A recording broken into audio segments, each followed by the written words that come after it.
Okay, so now that we have talked about two ways that we express the amount of solute by weight, we want to talk about the way we express the amount of solute by the actual number of particles. Here's the idea of the word mole. Now, many of you have had chemistry. We strongly encourage you to take chemistry before taking this class. Some of us in the class feel very comfortable with moles and chemistry, and others of us, whether we had chemistry or not, start to break out into a heavy sweat when we see that word moles. Conceptually, the word mole is very simple. It's just like the word dozen. Now, nobody breaks out into a heavy sweat if you hear the word dozen, do you? How many, if you have a dozen eggs, how many eggs do you have?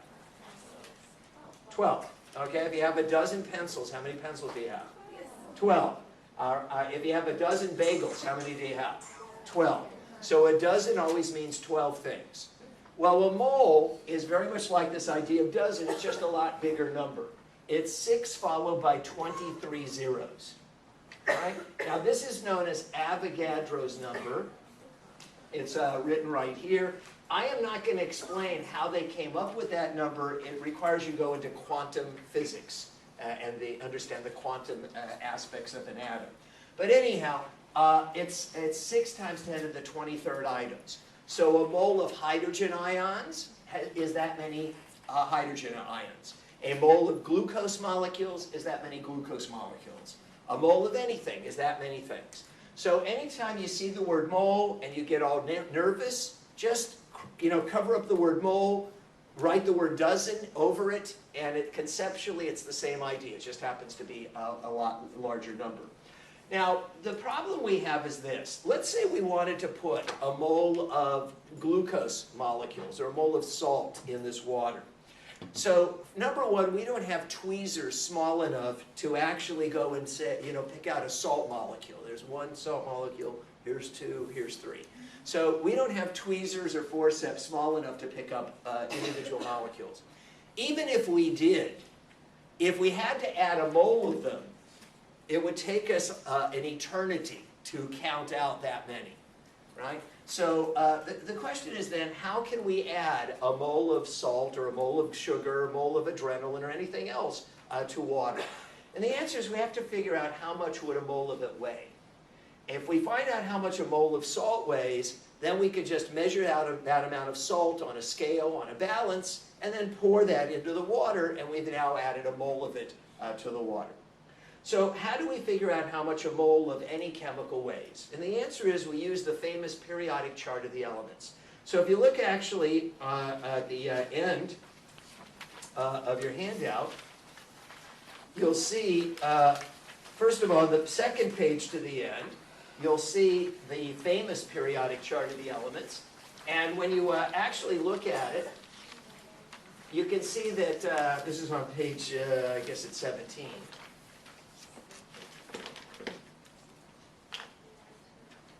So as it shows here, in each box, it indicates the name of the element, the symbol or abbreviation for it. In case of sodium, it's Na.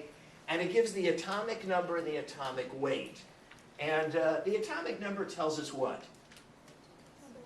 That's the number of protons. Now, we're not even going to need to use atomic numbers, but you should still know what that means.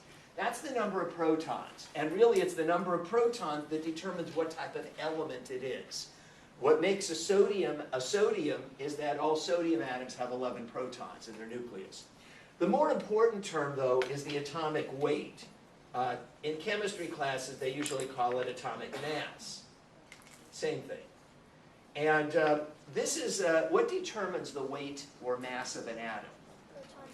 Good. That's actually the number of protons plus the number of neutrons added together. The electrons, for all intents and purposes, don't weigh anything.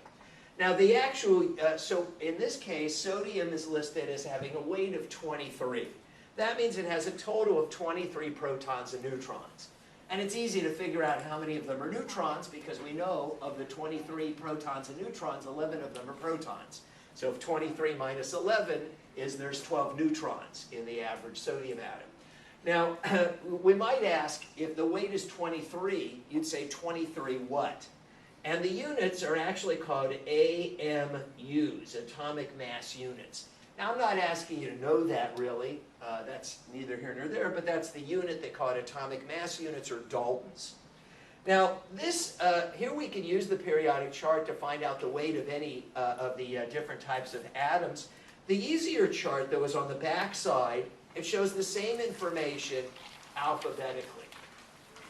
So in two columns, it lists all the elements from A to Z. The very first one, you'd say, what page are we? We're the last page of the handout. The very first one is actinium, which probably nobody has ever heard of.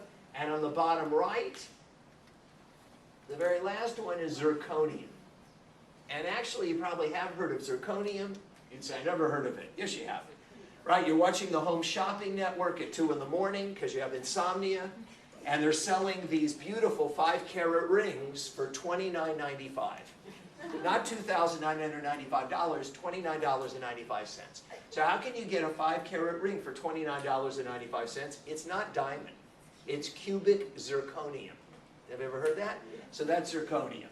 They always say that if you buy one, you know, if you're the first 25 to buy it immediately, they'll provide also a set of steak knives.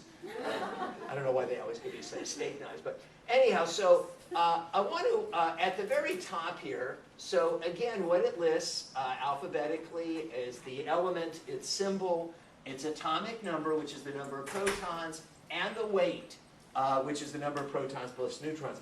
Now, I added the word average. And why don't you just write in the word average as well? Because these are average weights.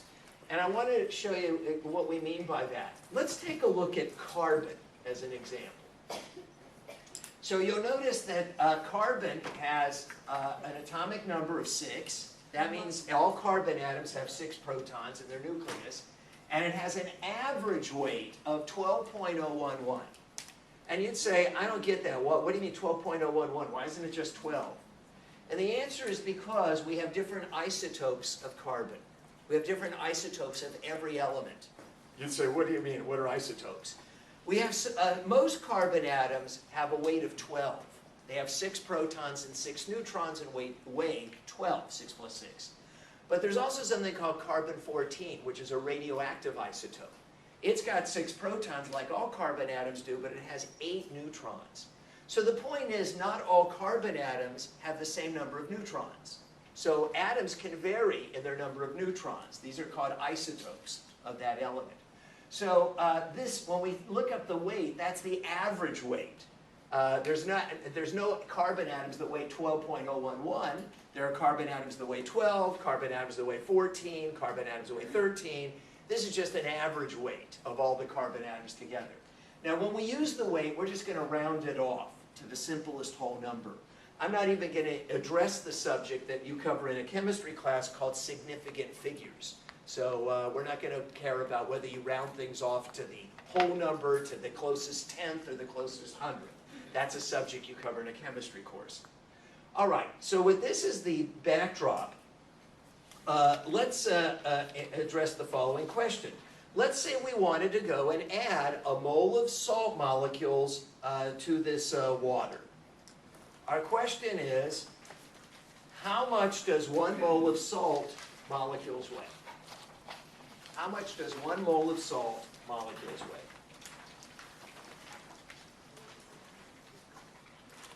Incidentally, everything I'm talking about is actually in that handout. But anyhow, how much does 1 mole of salt molecules weigh? Now, salt is made up of sodium and chlorine atoms. So let's figure out how much does a sodium atom weigh, and then how much does a chlorine atom weigh, and then we'll add them together. And that'll tell us how much a sodium chloride molecule weighs. All right? So 1 atom of sodium weighs 23 AMUs. All right? You'd say, where did you get that? Well, let's just look at our periodic chart. On our periodic chart, can everybody see this? Here on the periodic chart, alphabetical listing, it gives sodium, right? And it shows sodium weighs, what's the average weight? 22.98977. Let's just round it off and say it's about 23. All right? So that's what I wrote here. 1 atom of sodium weighs 23, and technically the units are atomic mass units, or AMUs. Now, here's what's really cute about the periodic chart. If 1 atom of sodium weighs 23 AMUs, then 1 mole of sodium weighs 23 grams. In fact, a mole is commonly referred to as the gram atomic weight. It's the atomic weight expressed in grams. That's what a mole is, the atomic weight expressed in grams. Okay, now we know how much a mole of sodium atoms weigh, but salt molecules are made up of sodium and chlorine. So now let's look up the weight of a chlorine. All right, so on our periodic chart, all right, here's chlorine, and it shows chlorine weighs, the average chlorine weighs 35.453. I'm going to round it off to 35.5. Okay, just for sake of, we could round it off differently, but let's just say it's 35.5.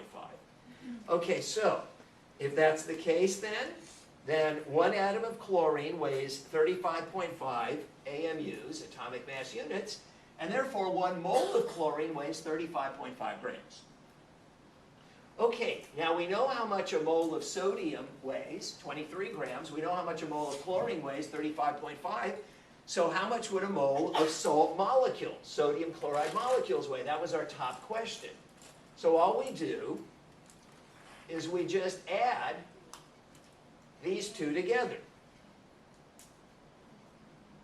This is how much a mole of sodium weighs. This is how much a mole of chlorine weighs. So how much would a mole of sodium chloride molecules weigh? 23 plus 35.5, or 58.5 grams. So you'd say, so what is that? What do you do with that? If you took a salt, good old regular table salt, and weighed out on a scale, on a balance, 58.5 grams of salt, that's a mole of salt. Okay, you'd say, what's a mole again? It's like a dozen, but a lot bigger. So now if I pour 58.5 grams of salt in water, we have now added a mole of salt molecules to the water. As we will be learning very shortly, if we add a mole of salt or any other chemical to a liter of water, that's called a 1 molar solution, when we put 1 mole of anything in a liter of water. Now, what if we wanted to add not 1 mole of salt, but 2 moles? This is like saying I don't want to put a dozen salt molecules in, I want to put 2 dozen. So then I have to figure out, well, how much would 2 dozen salt molecules weigh, or really 2 moles? Well, if 1 mole of salt weighs 58.5 grams, isn't it reasonable that 2 moles just weighs twice that?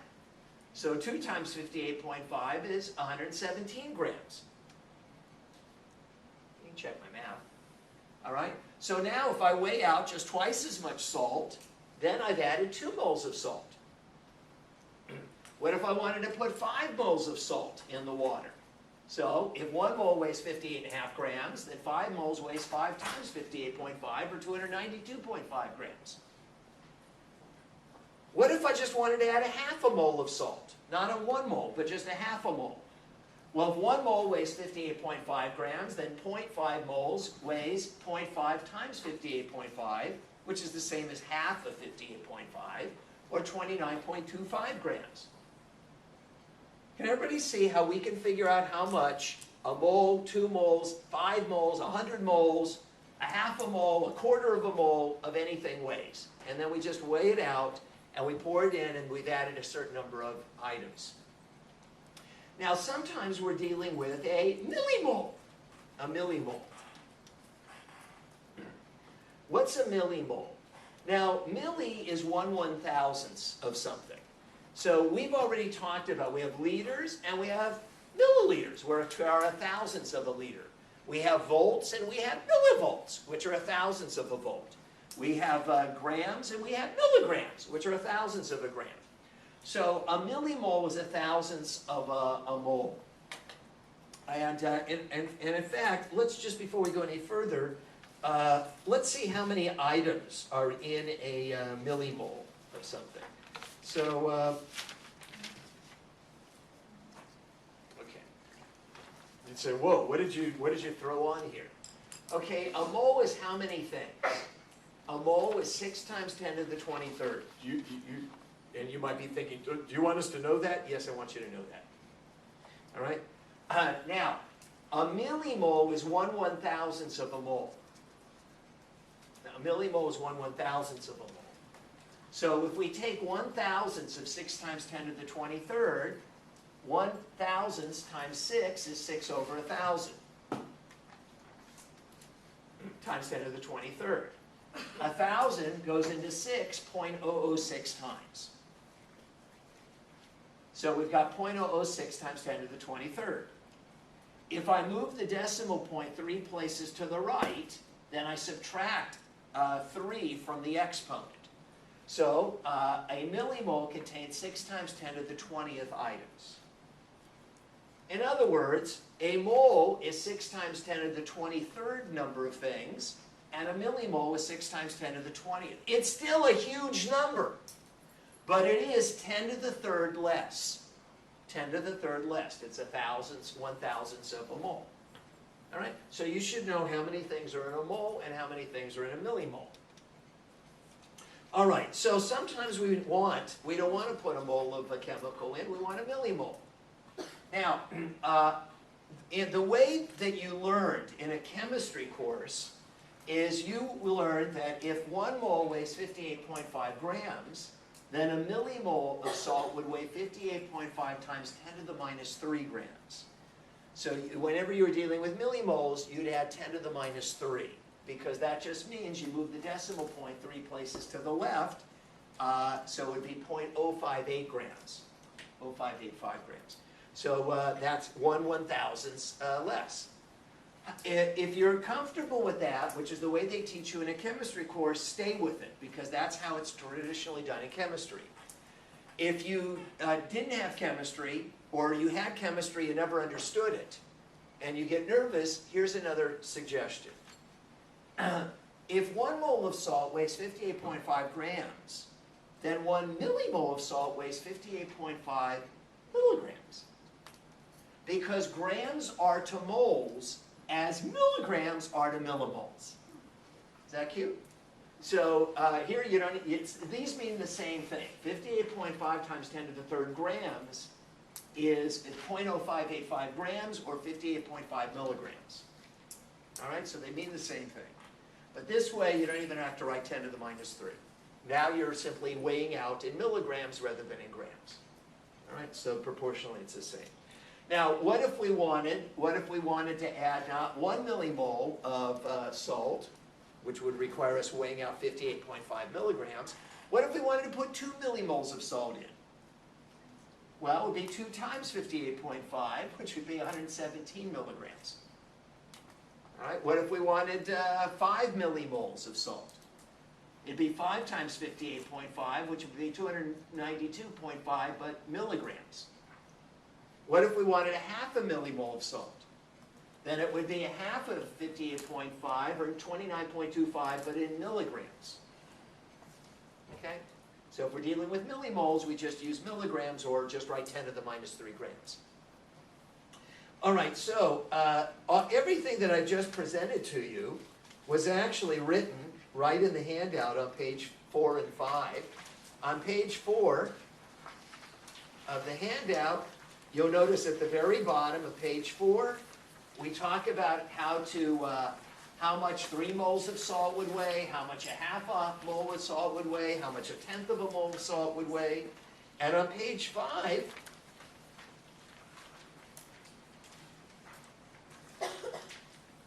at the top of page 5, we explain how much 1/100th of a mole of salt would weigh. And then we wrote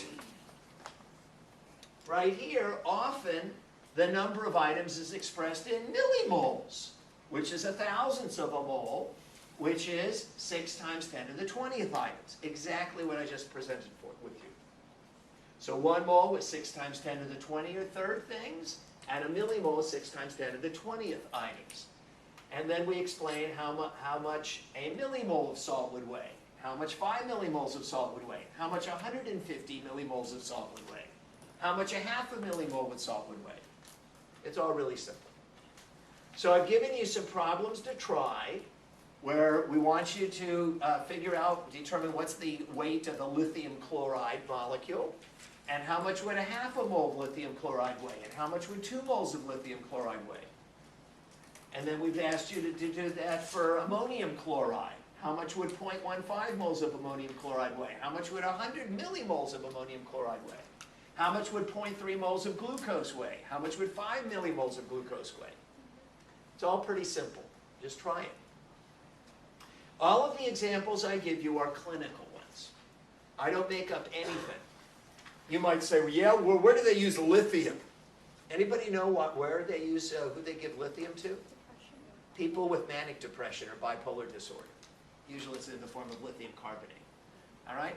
And ammonium chloride they actually give to people in states of alkalosis to acidify them. They give ammonium chloride. Every single example I give, it's very easy for me to come up with examples. I just look at a drug book and see what are used. Okay? And it's no problem coming up with lots of examples.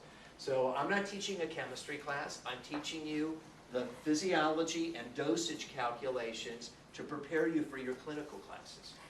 Okay, let's go a little bit further. On page 6, molar concentration, or molarity. Now, in a chemistry class, you learned that a capital letter M is the abbreviation for moles per 1,000 milliliters or moles per liter. Probably in a chemistry class they told you it stands for moles per liter. I actually prefer to say moles per 1,000 milliliters. It means the same thing. You'll understand why I say that as we go on. Here it shows 3 volumetric flasks. So if we dissolve 1 mole of salt, and we know how to calculate that now, 1 mole of salt, we've learned, weighs 58.5 grams. So if we dissolved 1 mole of salt in 1,000 milliliters or a liter of water, that would be labeled a 1 molar salt solution because it's got 1 mole of salt in 1,000 milliliters of water. But I want to remind you of something. If we put a half a mole of salt in 500 milliliters, a half a liter of water, that would also be labeled 1 molar salt. Or even if we put 1/10 of a mole of salt in 100 milliliters, that would also be labeled 1 molar salt. Because they're proportionally all the same concentration. It's just like the cookies again. We can double or half the recipe. So it's just a standardized way of expressing it in molarity, the number of moles per liter. Because 1 mole is to 1 liter, as half a mole is to a half a liter, as 1/10 of a mole is to a 1/10 of a liter. It's all the same 1 molar concentration. Now, again, I've given you examples that you can read through. Here, we've described a reagent bottle containing a 1/6 molar ammonium chloride solution, and we've explained how you would make it. You would weigh out however much a 1/6 of a mole of ammonium chloride weighs and dissolve it in 1,000 milliliters of water, and that would be a 1/6 molar ammonium chloride solution. All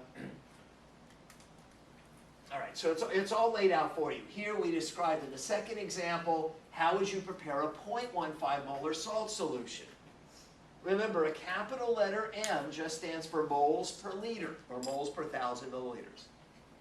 So a 0.15 molar salt solution contains 0.15 moles of salt in a liter of water. That's what it means. Incidentally, for anybody who's curious, who's an analytic chemist type, you know, some people will ask, well, do you actually add 1,000 milliliters or a liter of water, or do you just add enough water to make it a liter? Technically, you added just enough water to make it a total of a liter. But all biological and medical solutions are very dilute, and you end up adding a full 1,000 milliliters, because usually the solute takes up no space. All right, the powder you put in medical solutions is very little. So unlike chemistry, where they tend to use concentrated solutions, in biological chemistry, in physiology, in medicine, all the solutions are very dilute, so you're going to end up adding a full 1,000 milliliters or liter of water. But technically, you just add enough water to bring it to a total of 1,000. Okay, I've given you more examples on page 7, and then I've given you some problems to try. So I've made some correction here, though. So on question number 1, originally it said, how would you prepare a 1.5 molar salt solution? I just corrected and make it 0.15. 0.15. All I did was move the decimal point, not a big deal. You get the same number except the decimal point would be in a different place. All right, so how would you prepare a 0.15 molar salt solution? And then I asked question number 2, a 0.15, and again, just correct that, it was 1.5. A 0.15 molar salt solution would be equivalent to what percent concentration? Now, at this point, some people are going, and I tried to be helpful. What did I write? Stay calm. All right? So I've given you a hint to help you figure it out. All right? Try it. Think about it. It's actually very, very simple. Now that we've talked about that, let's move on to page 8 and talk about the relationship between millimoles and milliequivalents. Now, those of you who've had chemistry, after they talk about moles and millimoles, and that subject called molarity, then they talk about equivalents and milliequivalents, and that subject is called normality. Now, almost all electrolytes are expressed in milliequivalents per liter. This is actually, I don't know if you could make that out, this has the word milliequivalents per liter. And so the number of milliequivalents of sodium per liter is 154, and chloride is 154. In this solution, it has 20 milliequivalents per liter of potassium chloride. Here's the solution, which is a combination of dextrose and salt. It's got 77 milliequivalents of sodium and 77 milliequivalents of chloride. All the electrolytes are always expressed in milliequivalents. How do we convert millimoles to milliequivalents? And incidentally, when you look at the word milliequivalents, built into the word is the word valence. So the milliequivalent is the number of millimoles multiplied times the valence of that electrolyte. Now, if that's how you convert from millimoles to milliequivalents, then they go in the reverse direction. To convert from milliequivalents backwards into millimoles, you divide by the valence. So I'd like to give you a couple of examples. And the examples I'm giving you are the exact same ones that are discussed here on page 8. If we had 1 millimole of sodium ions in a liter of water, you'd say, well, first of all, I don't understand millimole. Okay, it's a dozen. We got a dozen sodium ions in a liter of water. So how many milliequivalents is that? Well, you'd say, well, how do I figure that out? You take the number of millimoles and multiply times the valence of sodium. What's the valence of sodium? 1. Now, we don't care what the sign is. It's irrelevant whether it's a plus or a minus 1. It's got a valence of 1. So, we multiply 1 millimole times the valence, which is 1, and 1 times 1 is 1. So 1 millimole of sodium is 1 milliequivalent of sodium in a liter. And your first thought is, I don't know what he did. He didn't do anything. Okay, well, let's see. Let's look at a second example. Second example. What if we had 1 millimole of calcium ions in a liter of water? So how do we convert millimoles to milliequivalents? We take the number of millimoles and we multiply times the valence. The valence on calcium is 2. Everybody see that? We don't care if it's plus or minus, it's 2. So what's 1 times 2? 2. So 1 millimole of calcium is 2 milliequivalents of calcium per liter. Clearly, a millimole of sodium and a millimole of calcium have a different number of milliequivalents. I'm going to first explain it the way your chemistry teacher would, and then I'll explain it a simpler way, the way I would. All right? So, the way that a chemistry teacher explains equivalent or milliequivalent, or what's called normality, is that the milliequivalent expresses The capacity of a chemical to combine with another chemical. The capacity of one chemical to combine with another chemical. That's called equivalents or milliequivalents. The capacity of one chemical to combine with another. You'd say, what does that mean? 1 millimole of sodium can combine with 1 millimole of chloride and form 1 millimole of sodium chloride. I could have used the word mole. 1 mole of sodium combines with 1 mole of chloride. Is everybody okay on that? Forms 1 mole or 1 millimole of sodium chloride. But 1 millimole of calcium will combine with 2 millimoles of chloride. You'd say, how? Since calcium has a +2 charge and chloride has a -1, in order to make these match, you take 1 calcium and 2 chlorides, and that forms calcium chloride. So 1 calcium can combine with twice as many chlorides as 1 sodium. Does everybody see that? So 1 millimole of sodium combines with 1 millimole of chloride, but 1 millimole of calcium combined with 2 millimoles of chloride. So in fact, if we wanted, we could say it this way. If 1 millimole of calcium combines with 2 millimoles of chloride, then 1/2 millimole of calcium would combine with 1 millimole of chloride. Because it only takes half as much calcium to combine with the chloride. Calcium has twice the capacity to combine. That's why 1 millimole of sodium is 1 milliequivalent. But 1 millimole of calcium is 2 milliequivalents. It has twice the capacity to combine with another chemical. Okay? It can combine with twice as many chemicals. Now that's the way your chemistry teacher would explain the difference between millimoles and milliequivalents. It takes into account the electrical valence and the capacity to combine with another chemical. Here's maybe a simpler way to understand it. The milliequivalence is indicating the total number of electrical charges. It's indicating the total number of electrical charges. If we have 1 dozen sodium, if we have 1 dozen sodium ions, we have 1 dozen electrical charges. We have 1 dozen sodiums, we have 1 dozen electrical charges. If we have 1 millimole of sodium, we have 1 millimole of electrical charges. But if we have 1 dozen calcium ions, we have 2 dozen electrical charges. You'd say, why? Since each calcium has a charge of 2, 1 dozen calcium is 2 dozen or 24 electrical charges. Since each calcium has a +2, 1 dozen calcium is 2 dozen electrical charges. All electrolytes which have an electrical charge are expressed in the unit milliequivalents per liter. Now on page 8, so to convert millimoles to milliequivalents, you multiply times the valence.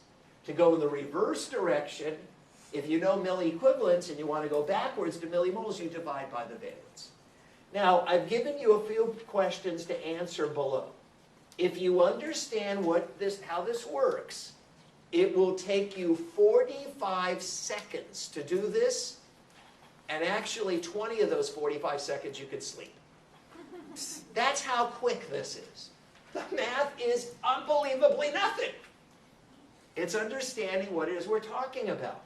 In the first set, we gave you millimoles, and we want you to convert that to milliequivalents. All right? In the second set, we've given you milliequivalents, and we want you to convert it backwards to millimoles. It would take you 45 seconds, if that. All right? This is really simple stuff. Let me just make a couple of comments. Every example I give you is clinical. We've already mentioned the potassium chloride solution here, just as an example, where it's indicating the number of milliequivalents per liter. All right? What is HCO3? HCO3 is bicarbonate, and bicarbonate ion has a charge of -1. And why is bicarbonate important? It's a buffer. Thank you. All right. Now the fifth one here, HPO4 -. So in other words, it's got a -2 charge. What is it? How do we even say it? It's usually referred to clinically as monohydrogen phosphate. Monohydrogen, one hydrogen phosphate. Monohydrogen phosphate. All right, why is it important? It is the major buffer inside cells in the cytoplasmic fluid. So if bicarbonate is the major buffer naturally found in our extracellular fluids, the major buffer naturally found in our cytoplasmic fluid inside cells is monohydrogen phosphate. So buffering is very important both inside the cell and outside the cell because we know the danger of acidosis or alkalosis. Okay, so much for milliequivalent.